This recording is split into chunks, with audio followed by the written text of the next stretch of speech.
mas nakabuti ba kung ganito? Kasi na-initiate na as far as the House of Representatives is concerned. Although to a lot of people na specifically supporter ng Vice President, that was imperfect. Diba? May allegations pa nga na hindi niya naman binasa, may kapalit siya ng mga pabor, di ba? In terms of funding. Kaso na-initiate na eh. Mas maganda ba kung binigyan na lang ng benefit of the doubt, especially yun namang exclusive power to initiate impeachment proceedings ay nasa House, talagang doon na lang nagkalabanan sa Senado. May korte naman eh, di ba? May korte naman ultimately. Tsaka parang initiation, yung act of initiation felt like again, it was overly legalistic as opposed to it being quasi-political, quasi-judicial. Di ba?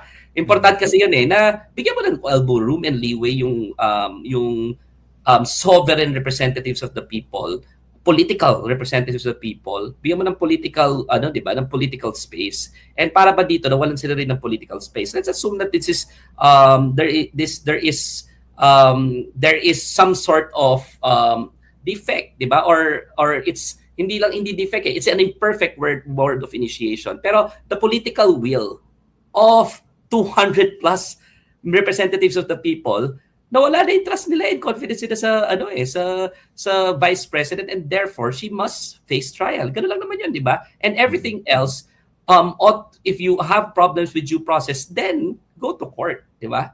Trial pa lang po ito, ay impeachment ang pinag-usapan, na-impeach siya, pero may trial pa, hindi pa siya nako-convict, no? And I feel like it would have been better if the trial was allowed, because again, it is quasi-political and quasi-judicial, and the political representatives of the people in our Republican government and democratic government have already spoken. In fact, overwhelmingly, 200 plus ang nag-agree to initiate this, di ba? And to send the articles of impeachment to the Senate. May tanong lang ako, mo to. Tanong ko lang rin, Christian. Hindi ko naintindihan rin, at least in the reasoning of the Supreme Court, no?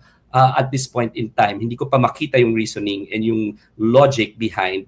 If hindi na-endorse yung first impeachment within 10 calendar days, yung first three, why is it, hindi, yung first muna, kasi sabi yung first una.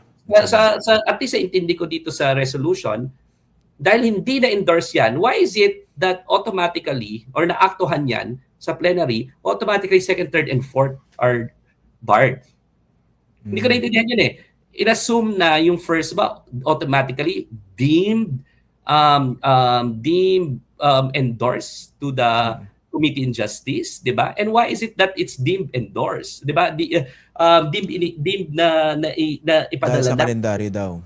Hindi sunod yung kalendaryo. Bakit yun yung automatic effect na yung first? Di ba? Bakit yun yung automatic effect? Hindi ko pa nakikita bakit yun yung automatic effect. At bakit, kung yun ang automatic effect, automatically second, third, and fourth, hindi mabibigyan ng the same kind of weight. And they're all articles of impeachment, di ba?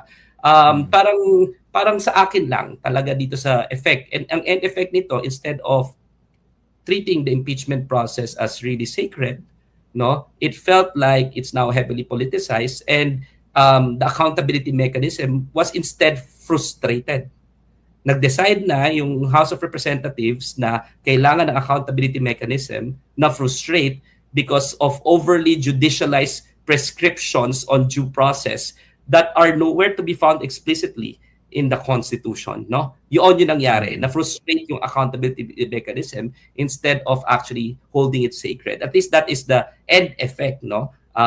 Apart from the fact that I really do not agree personally as a continuing student of constitutional law in the reasoning offered by the Supreme Court in this instance.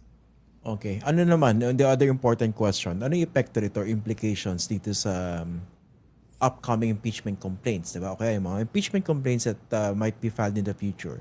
Diba ngayon, meron nga dalawa na considered na talagang filed na impeachment complaints against President Marcos, and of course, there is an expected impeachment complaint against the Vice President.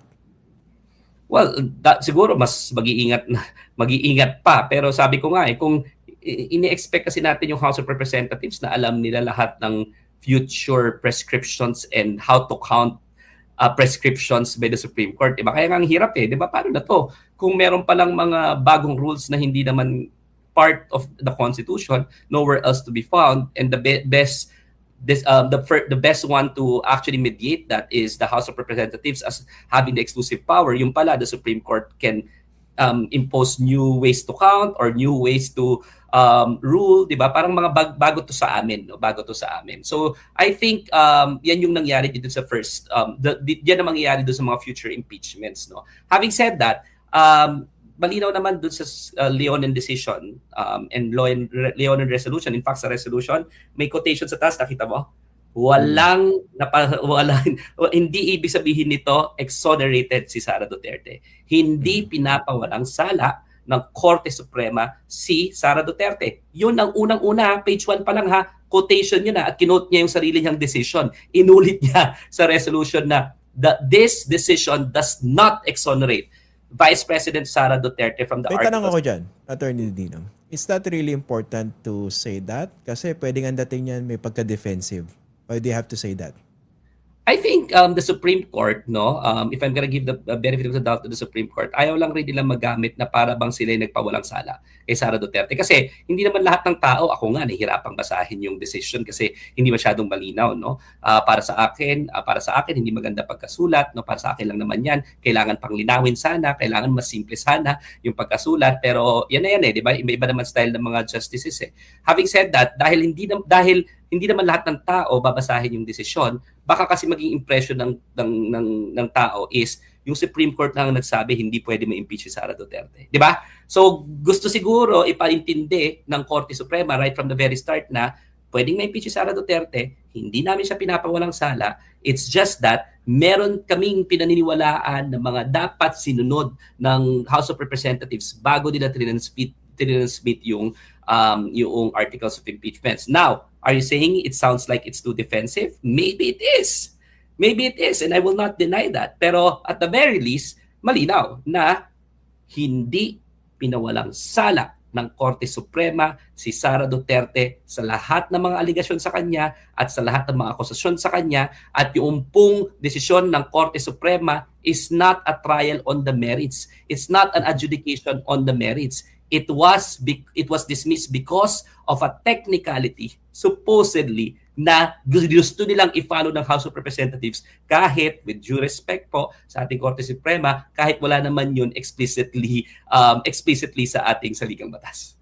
Hindi, kasi tama na. Pwedeng yan na interpretation.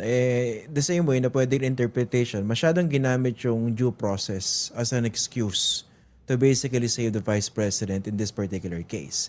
Diba? Hindi natin maiwasang isipin niya ng iba.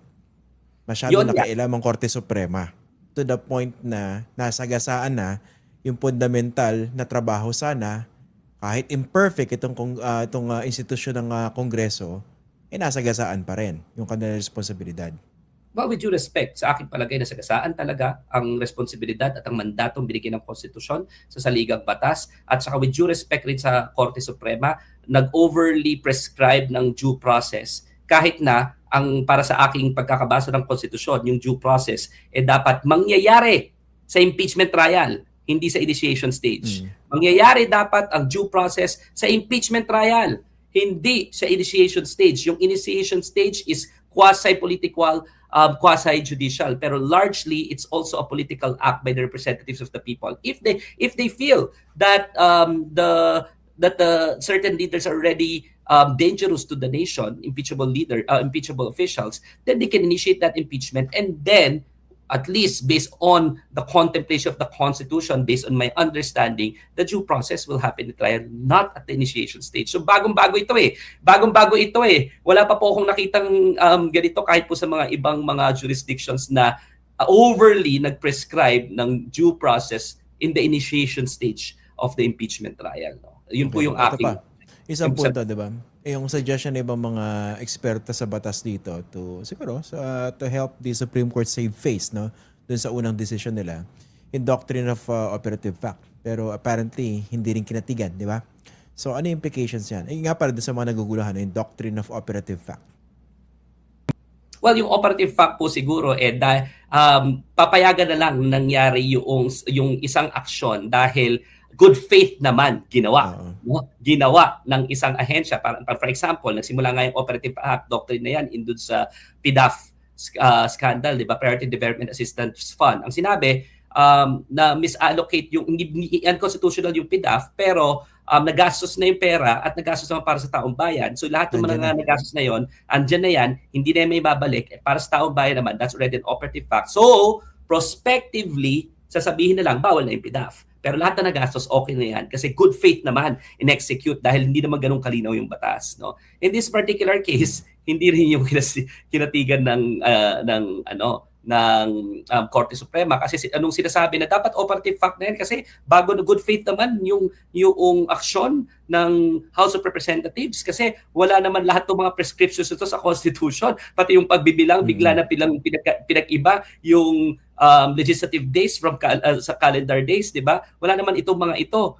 So dapat sana operative fact, hinayaan na lang, nasa sa korte na lang. Ang sabi ng Korte Suprema, hindi pagdating daw sa due process hindi pwedeng operative fact, no, and constitutional constitutional rights hindi raw pwedeng maging operative fact. No? Again, disagree ako doon sa Korte Suprema kasi nga hindi naman natin pwedeng i-expect yung ating mga ahensya na may crystal ball, di ba? Na baka sabihin ng Korte Suprema ito, so ito na lang ang gagawin ko kasi hindi mo ma-foresee lahat ito. Ang sabi ko nga, itong mga bagong prescriptions ng Korte Suprema, hindi ito makikita ngayon sa at least based on our understanding as continuing students of the law. Wala ito explicitly sa saligang batas. Para ba tong mga bago na inimpose ng Korte Suprema sa impeachment proceedings, impeachment trial na dapat ang nagde-decide again ang House of Representatives because doon inarrogate ng Constitution yung sole right to initiate impeachment proceedings. Pero because of this decision, syempre, i-update na rin ng mga law schools yung kanila itinuturo sa mga estudyante because of this. Tama, di ba? Tapos ano implications nga nito? Yung tinatanong na iba, mapapadali ba o mapapahirap yung pag-initiate ng impeachment complaint because of this ruling? Gusto ko lang po sabihin na yung sabi niyong i-update, sasabihin ito yung doctrine, pero alam niyo po hindi precluded ang mga law schools including myself as a professor, no? Nasabihin na mali ito At in fact, in academic understandings, ang tinuturo po naman natin sa ating mga estudyante hindi maging tabula rasa at mag-memorize lamang ng jurisprudence. Ang tinuturo po natin sa kanila is paano mag-isip, paano mag-reason out, at ano talaga yung intensyon ng batas. So, I could foresee, and I think more than, in near unanimity, I've already heard a lot of the most respected constitutional law professors saying this is one of those jurisprudence and decisions na we will regret for the rest of our lives, no? And then at the same time, parang sinasabi nga parang yung Haveliana versus Executive Secretary, no? Isa sa pinaka hindi maganda na sinulat na jurisprudence, no? At sa aking assessment, isa ito sa mga pinaka hindi maganda, regretful na klaseng decision, no? And we will say that, and we will articulate that. In fact, as law professors, we are duty bound to say that, no, because that is because it is for me a clear judicial overreach in this particular instance, and para bang again na overly politicize yung judiciary na nakisali doon sa political fray, no, na hindi naman dapat. Hindi yan yung in-envision na ng ating constitutional framers when they were creating the Constitution, no. Having said that, yes, i-update nga ng mga law professors yan, pero sa debate may asterisk yan. Lagi may commentary ito. Isa ito sa mga desisyon na mahabang i-discuss at sasabihin talaga, I think, ako, including myself, na this is one of those things na hindi, para sa akin, hindi dapat tularan.